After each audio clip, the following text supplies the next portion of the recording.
నమస్తే, welcome to one TV news. ముందుగా బులెటిన్లో హెడ్లైన్ చూద్దాం.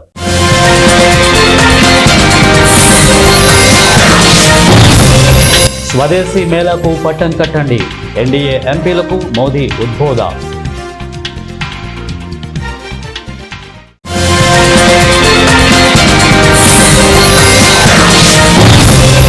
నేడే ఉపరాష్ట్రపతి ఎన్నిక, జాతీయవాది ఉదారవాది మధ్య సైద్ధాంతిక సమరం.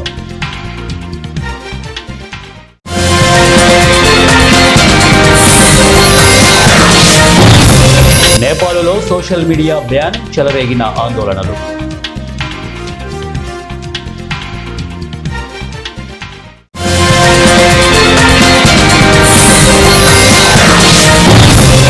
యూపీఐలో కీలక మార్పులు, సెప్టెంబర్ 15 నుంచి అమలు. బులెటిన్లో డీటెయిల్స్ చూద్దాం. ఒకరు బాల్యం నుంచి హిందుత్వ భావజాలంతో ఎదిగిన జాతీయవాది అయితే మరొకరు సోషలిస్టు భావాజాలాన్ని పుణికిపుచ్చుకున్న ఉదారవాది. ఉపరాష్ట్రపతి పదవికి మంగళవారం జరిగే ఎన్నికల్లో ఎన్డీఏ కూటమి తరపున సిపి రాధాకృష్ణన్, ఇండి కూటమి తరపున జస్టిస్ సుదర్శన్ రెడ్డిల మధ్య జరుగుతున్న పోటీ గతంలో ఎన్నడూ లేని విధంగా సైద్ధాంతిక సమరాన్ని తలపిస్తోంది. 2 సార్లు లోకసభకు ఎన్నికై మహారాష్ట్ర గవర్నర్గా ఉన్న అత్యంత వివాదరహితుడు సిపి రాధాకృష్ణన్. దాదాపు 2 దశాబ్దాల పాటు హైకోర్టు, సుప్రీంకోర్టులో న్యాయమూర్తిగా పలు చారిత్రాత్మక తీర్పులు వెలువరించిన జస్టిస్ సుదర్శన్ రెడ్డిలలో ఎవరిని 2వ రాజ్యాంగ ఉన్నత పదవి అయిన ఉపరాష్ట్రపతి పదవికి ఉభయ సభల పార్లమెంటు సభ్యులు ఎన్నుకుంటారో అన్నది మంగళవారం సాయంత్రానికి తేలనుంది. సంఖ్యాబలం రీత్యా చూస్తే ఎన్డీఏ అభ్యర్థి మెజారిటీ ఓట్లతో నెగ్గే అవకాశాలు స్పష్టంగా కనిపిస్తున్నాయి.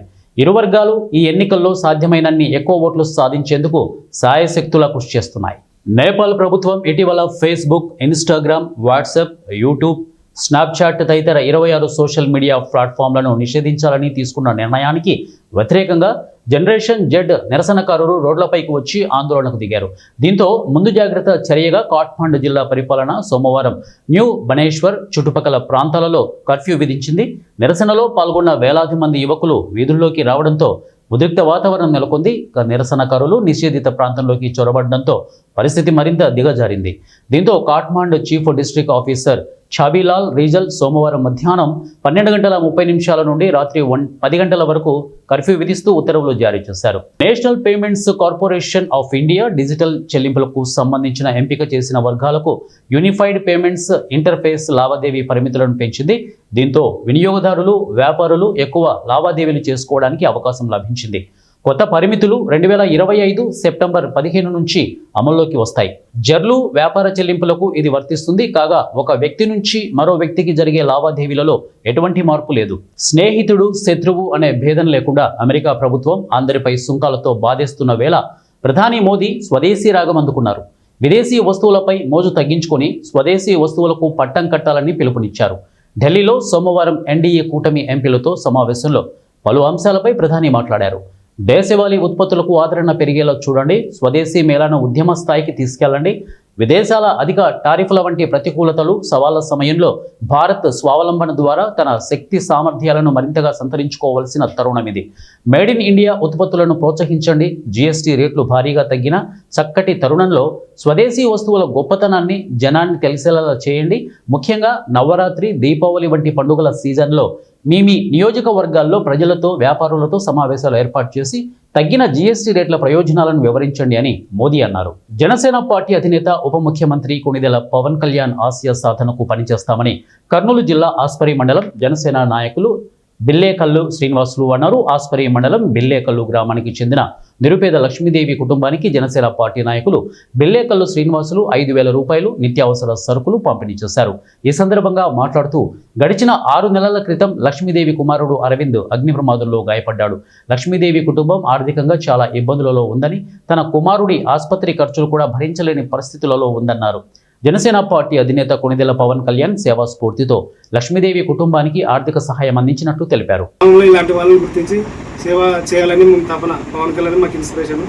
మరి ఈరోజు మరి ఆమెకి ఒక 6 నెలలు అయింది. బాలుడికి మరి మంట అగ్ని ప్రమాదం జరిగి పెట్రోల్ కొంచెం జరిగి పిల్లలు ఆడుకుని మరి ఈరోజు ఈ బిల్లేకల గ్రామంలో మరి నిరుపేద కుటుంబానికి ఆర్థికంగా సాయంగా 5,000 రూపాయలు చిన్న నిత్యావసర సరుకు, నెల సరుకులు మరి అందించడం జరిగింది. మరి ఈమెకి మరి ఫ్యామిలీ చాలా పూర్ ఫ్యామిలీ. మరి పవన్ కళ్యాణ్ గారి నారా చంద్రబాబు నాయుడుకి నారా లోకేష్ గారు మరి వాళ్ళ వీడియో ద్వారా కూడా తెలియజేస్తున్నా. మరి వీళ్ళు P4 పథకము దాతలు వచ్చి మరి ముందుకి మరి వీళ్ళకి దాతగా రావాలని కోరుచున్నాము. మరి ఆదుకోవాలి వీళ్ళ కుటుంబాన్ని. వీరు కుటుంబంలో ఉన్నారు, వీళ్ళకి అసలు పరిస్థితి రేషన్ కార్డు లేదు, పింఛన్ లేదు, భర్త చనిపోయినాడు, భూమి లేదు, ఏమీ లేదు. పిల్లోడు కూడా అనారోగ్యంగా 8 నెలలు ఏమి పిల్లోని కాసుకొని ఒక కూలీ లేదు, ఏమి లేదు. తెలంగాణ రాష్ట్రంలో కొంతమంది రాజకీయ నాయకులు తమ స్వార్థ రాజకీయాల కోసం గిరిజన బంజారా జాతుల మధ్య చిచ్చు పెట్టే ప్రయత్నం చేస్తున్నారని మాజీ ఎంపీ సీతారాం నాయక్ అన్నారు.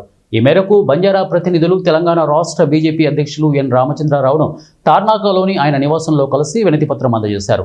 ఈ సందర్భంగా సీతారాం నాయక్ మాట్లాడుతూ 1956, 1976లో చేసిన చట్టం ప్రకారం బంజారాలను ఎస్టీ జాబితాలో చేర్చడం జరిగింది అన్నారు.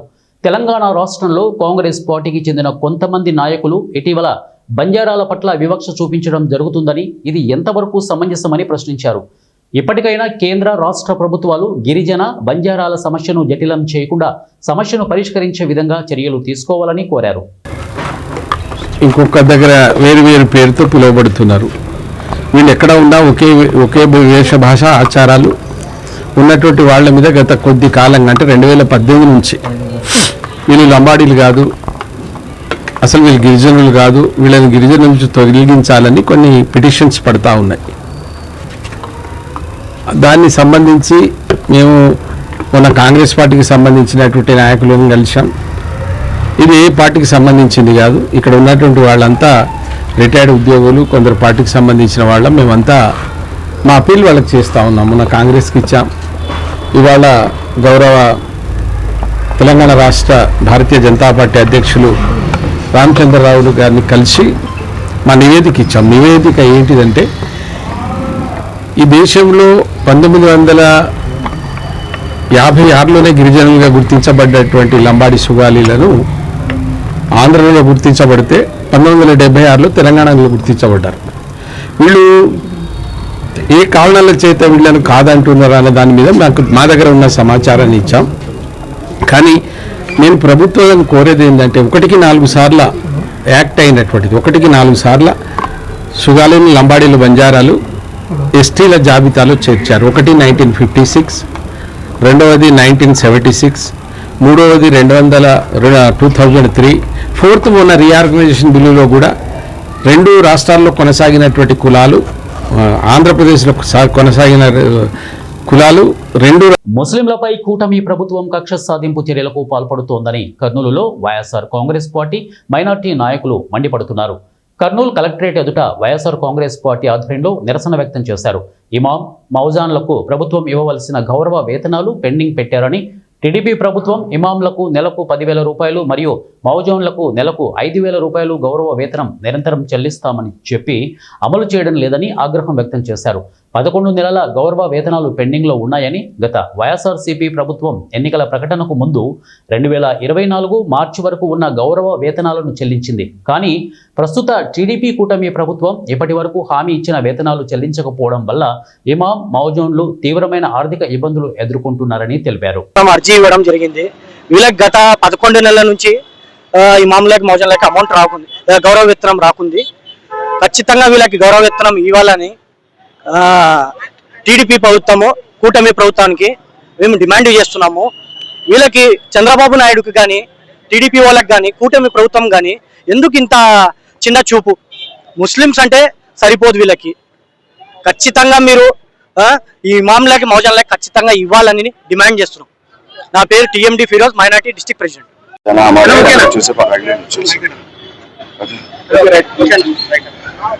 అందరికీ తెలిసిన విషయం ఏమంటే, మసీదులు ఎక్కడైనా కట్టితే బాగా రెసిడెన్షియల్ ఉన్న ఏరియాస్ లోనే కడతారు. ఆడ ఉన్న లోకల్ వాళ్ళు వచ్చేసి మసీదులో నమాజ్ చేసుకోవాలని. మసీదులకి ఎక్కడ కమర్షియల్ ఎస్టాబ్లిష్మెంట్ కానీ, ఏదైనా షాపులు కానీ, ఏదైనా ఇన్కమ్ సోర్సెస్ ఉండవు. మసీదు ఏదైనా నడుపుకోవాలా, దానికి కరెంటు బిల్లు కట్టుకోవాలా, మౌజంలకి, పేష్మాములకి జీతాలు ఇచ్చుకోవాలా, లేదా దానికి మెయింటెనెన్స్ చేయాలా, ఏదైనా ఉన్నా కూడా అక్కడ ఉన్న లోకల్స్ అందరు కలిసి ఏదైనా దానికి సహాయం చేస్తేనే మసీదులకి అది ఒకటే ఆదాయం. ఇవి అన్ని నిజాలు తెలుసుకొని అప్పట్లో మా ప్రభుత్వం, వైఎస్ఆర్ కాంగ్రెస్ పార్టీ ప్రభుత్వం, మా ప్రియతమైన నాయకుడు మాజీ ముఖ్యమంత్రి వర్యులు వైఎస్ జగన్మోహన్ రెడ్డి గారు ఈ బాధలన్నీ చూసి అప్పట్లోనే పేష్మాములకి మౌజములకి గౌరవ విత్తనం ఇవ్వడం జరిగింది. అప్పట్లో మౌజంకి 3,000, పేష్మామికి 5,000 మేము డిపాజిట్ చేసి ఫిక్స్ చేసి ప్రతి నెల ఇచ్చేవాళ్ళు. ఎలక్షన్ నోటిఫికేషన్ రాకముందు మరి వాళ్ళకి ఇబ్బందులు అవుతుంది, వాళ్ళు పూర్తిగా దీని మీదే డిపెండబుల్ ఉన్నారు, వాళ్ళ కుటుంబాలు కూడా దీని మీదే ఉన్నారని ఒక 3 నెలలు అడ్వాన్స్గా మార్చ్ 2024 వరకు కూడా ఆ పేమెంట్ మా ప్రభుత్వం నుంచి చేయడం జరిగింది. మన దుర్భాగ్యం, కొత్త ప్రభుత్వం వచ్చింది, చంద్రబాబు నాయుడు గారు ముఖ్యమంత్రి అయినారు.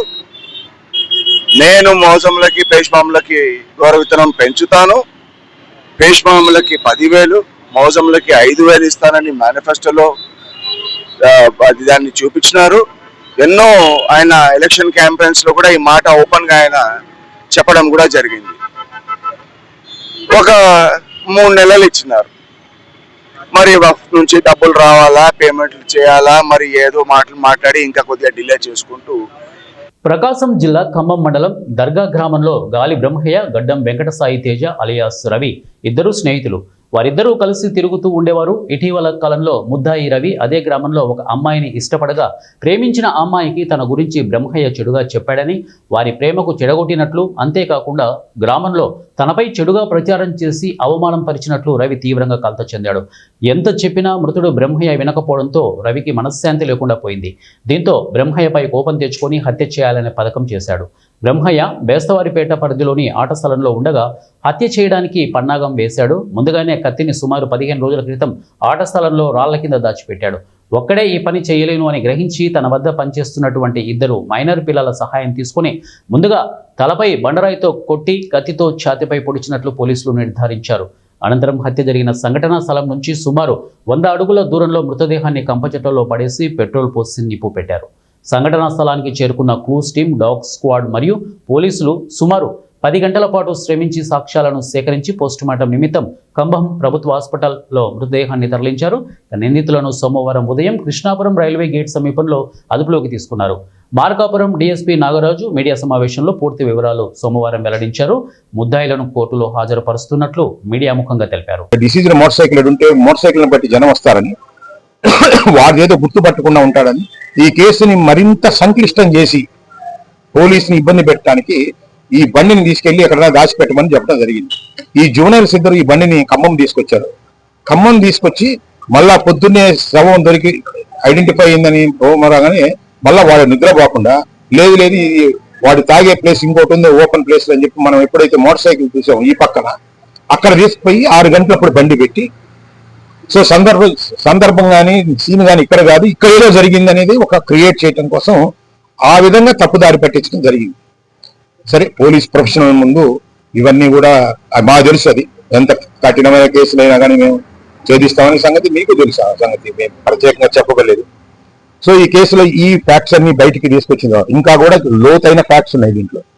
ఎలా ముద్దాయి దొరికిపోయాడు మాకనే దానికి చాలా కారణాలు ఉన్నాయి. అవన్నీ కూడా నేను మీకు ఎక్స్ప్లెయిన్ చేయను, కానీ మేమంతా కూడా అసెప్లైన్ చేస్తుంటే దీనికి ప్యారలల్ గా ఒక కుట్ర జరిగింది.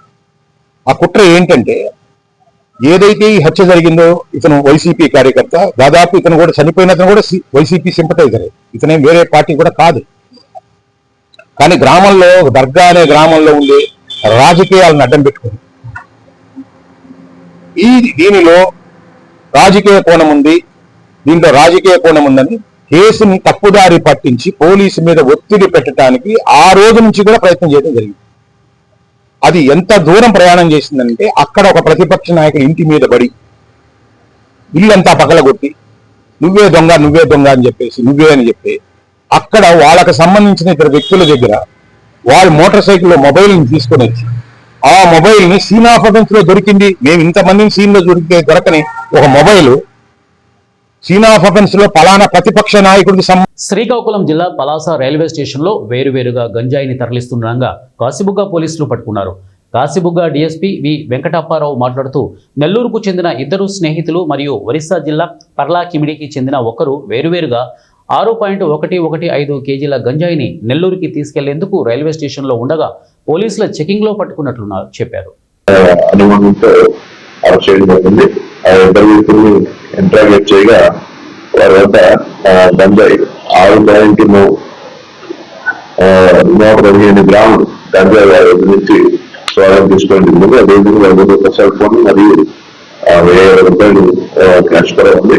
వారి ఇంట్రాగేషన్ లో మనకు వచ్చింది ఏంటంటే వారు అంతా ఇద్దరు కూడా నెల్లూరు గ్రామస్తులు, వీరు బండాపల్లి గ్రామస్తుడైన షేక్ గఫూర్ ఆయన నెల్లూరులో పట్టులో పనిచేస్తున్నప్పుడు పరిచయం మేరకు వారు గంజాయిని తీసుకుని వచ్చేట్టు గాను గఫూర్ అని ఆయన పర్లాపల్లి నేటివ్ ప్లేస్ ఆయన వద్దకు ఆయనతో ఉన్న పరిచయాలు గతంలో పరిచయాలు మేరకు ఏంటంటే డైరెక్షన్ మేరకు ఏవైనా సయ్యద్ సుల్తాన్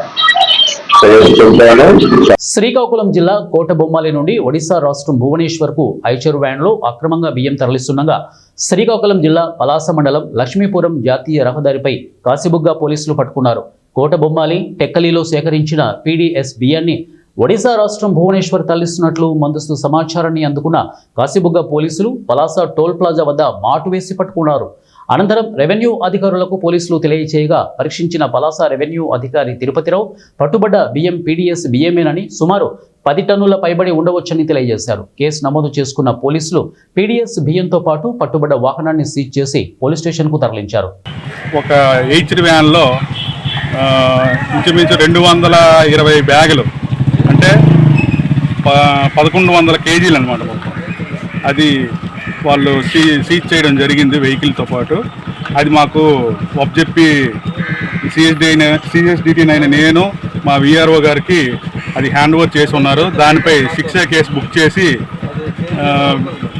అదనపు రిపోర్టు మేము పైకి జేసీ గారికి అందజేస్తాము. అలాగే సిఏ గారికి కూడా ఒక కాపీ ఈరోజు ఇప్పించే ఏర్పాటు చేస్తామండి. సార్ 1100 కేజీలు 11,000 కేజీలు 11,000 కేజీలు 11,000 అది ఎన్ని క్వింటల్ లెక్క ఎంత వస్తుంది? 10 క్వింటాలు చిల్లర ఉంటుంది. సార్ మీ దీంట్లో అవి ఏమని వచ్చే బయట బిల్లు చూపెట్టి నార్మల్ రైస్ అని అంటున్నాడు కదా, ఏంటిది? నార్మల్ రైస్ అయితే కాదు, పీడిఎస్ఏ. అది కూడా ఎంఎల్ఎస్ ఇన్ఛార్జ్ ఇక్కడికి మాకు స్టేట్ ఎంఎల్ఎస్ దీనికి పంపించి డీడీ తీసి పంపించి అది పీడిఎస్ కాదని నిర్ధారణ అవుతుంది. కానీ మా నిర్ధారణలో పీడిఎస్ రైస్ అది. సార్ టోటల్గా ఎన్ని బ్యాగులు? 220. ఒక బ్యాగ్ ఎన్ని కేజీలు ఉంటాయి సార్? రాష్ట్రంలో అమరావతి రాజధాని నిర్మాణం, పోలవరం ప్రాజెక్టు వంటి నిర్మాణాలను ముందుకు కొనసాగిస్తూ రాష్ట్రాన్ని అభివృద్ధి పదంలో తీసుకువెళ్తున్న ముఖ్యమంత్రి నారా చంద్రబాబు విజనరీ పట్ల రాష్ట్ర ప్రజలందరికీ నమ్మకం ఉందని, ప్రభుత్వ మెడికల్ కళాశాలను ప్రైవేటు పరం చేస్తున్నారంటూ వైసీపీ చేస్తున్న ఫేక్ ప్రచారాలను ప్రజలు పట్టించుకోవట్లేదని ఏలూరు ఎమ్మెల్యే బడేటి చంటి తెలిపారు. పీపీపీ విధానం అనేది ప్రస్తుత రోజుల్లో కాలేజీ పిల్లలకు సైతం అవగాహన ఉందని, అటువంటి అంశాల్లో అసత్య ప్రచారాలు చేస్తూ జగన్ రోజురోజుకి దిగజారిపోతున్నారని ఎమ్మెల్యే బడేటి చంటి అన్నారు. రాష్ట్రంలో 10 మెడికల్ కళాశాలలను పీపీపీ విధానంలో నిర్మాణం చేపట్టడానికి కూటమి ప్రభుత్వం ముందడుగు వేస్తే వాటిపై వైసీపీ అసత్య ప్రచారాలు చేస్తోందని అన్నారు. ఏలూరుకి సంబంధించి కూడా కాలేజీ ఒక కాంప్లెక్సే కట్టారు. అది కూడా సెప్టెంబర్ 1 నాటికి ఓపెన్ చేయవలసినప్పటికీ కూడా సకల సదుపాయాలు లేవు. ఆ రోజున మేము ప్రతిపక్షంలో ఉన్నప్పుడు దీనికి సదుపాయాలు లేకుండా ఏ విధంగా ఓపెన్ చేస్తారని చెప్పి మేము కూడా ఆ కాలేజీని మరి ఓపెన్ చేసేటప్పుడు మరి అంటే పిల్లలకి ఇబ్బంది జరగకూడదు స్టూడెంట్స్ అన్న ఉద్దేశంతో మరి యాజిటేషన్ చేయలేదు. కానీ అరకొర సేవలతోనే ఆ రోజున ఓపెన్ చేయడం జరిగింది. మేము వచ్చిన తర్వాత మరి ఏదైతే విద్యార్థులకు ఇబ్బంది జరగకూడదన్న ఉద్దేశంతో ఆ బిల్డింగ్కి సంబంధించిన రమారమి 50 కోట్ల రూపాయల దాకా ఏదైతే వాళ్ళు బిల్లు పేమెంట్ చేయలేదో ఆ బిల్లు పేమెంట్ చేస్తేనే కానీ ఆయన కంప్లీట్ చేయడం జరగలేదు. అలాగే నెక్స్ట్ బిల్డింగ్ కట్టాలి అని అంటే వాళ్ళు స్థలం చూపించలేదు. అలాగే హాస్టల్ కట్టాలంటే పీజీ విద్యార్థులకి వాళ్ళకి హాస్టల్ కూడా చూపించట్లేదు. దానికి సంబంధించి మరి ఎకరం 55 సెంట్లు ఒక చోటన, ఎకరం 12 సెంట్లు ఒక చోటన రెండు కూడా ఇమీడియట్గా డిఎంఈ గారిని కూడా ఇక్కడికి పిలిపించి ఇక్కడ కలెక్టర్ గారి ఆధ్వర్యంలో నేను కూడా వెళ్ళి అక్కడ ఆ సైట్లు చూసి హాస్పిటల్లోనే మీటింగ్ పెట్టి ఆ రెండు కూడా యుద్ధ ప్రాతిపదికన చేయబట్టి ఈ రోజున మరి 150 మంది మళ్ళీ సెప్టెంబర్లో 150 మంది ఉండటానికి 3 బిల్డింగులు కూడా మరి అన్నీ కూడా 2 బిల్డింగులు పూర్తిగా కంప్లీట్ అయినాయి. ఏదైతే బేస్మెంట్ చోటన ఏదైతే వేశారో అక్కడ కూడా 150 మంది కూడా విద్యార్థులు చదువుకోవడానికి ఏ ఇబ్బంది లేకుండా ఉండటం జరిగింది. అలాగే రేపు రాబోయే రోజుల్లో ఆ బిల్డింగ్ కంప్లీట్ అయిపోతే సకల సదుపాయాలతో అప్పుడు కంప్లీట్ అవుతుంది. అది కూడా అందులో కంప్లీట్ అయినవి కూడా మేము ప్రభుత్వం వచ్చిన తర్వాత చేస్తే, అలాగే మా దగ్గరే కాదు ఏలూరు మిగతా. శ్రీకాకుళం జిల్లా పలాస సూర్యతేజ జూనియర్ కాలేజీ విద్యార్థులకు శక్తి యాప్ ఆవశ్యకత గురించి, యాంటీ ర్యాగింగ్ కోసం యాంటీ డ్రగ్స్ రోడ్ సేఫ్టీపై కాశీబుగ్గ సిఐ పి సూర్యనారాయణ అవగాహన కల్పించారు. ఇక విద్యార్థులతో చర్చా వేదికలో కాశీబుగ్గ సిఐ పి సూర్యనారాయణ మాట్లాడారు. ఈ కార్యక్రమంలో శ్రీకాకుళం జిల్లా శక్తి టీం కూడా పాల్గొన్నారు.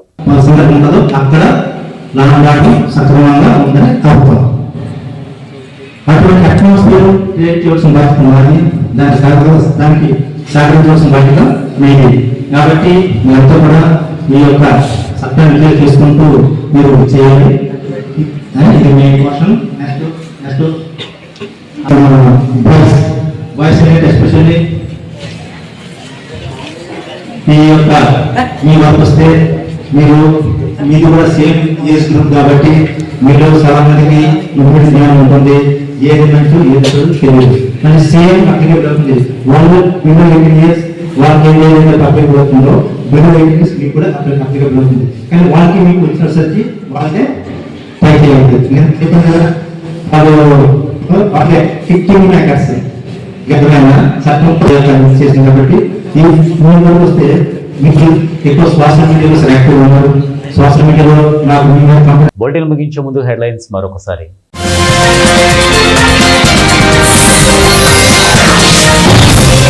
స్వదేశీ మేళాకు పట్టం కట్టండి, ఎన్డీఏ ఎంపీలకు మోదీ ఉద్బోధ.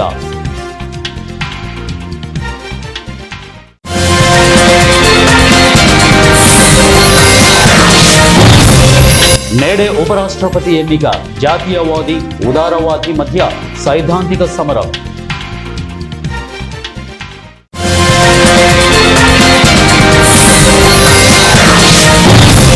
నేపాల్లో సోషల్ మీడియా బ్యాన్, చెలరేగిన ఆందోళనలు.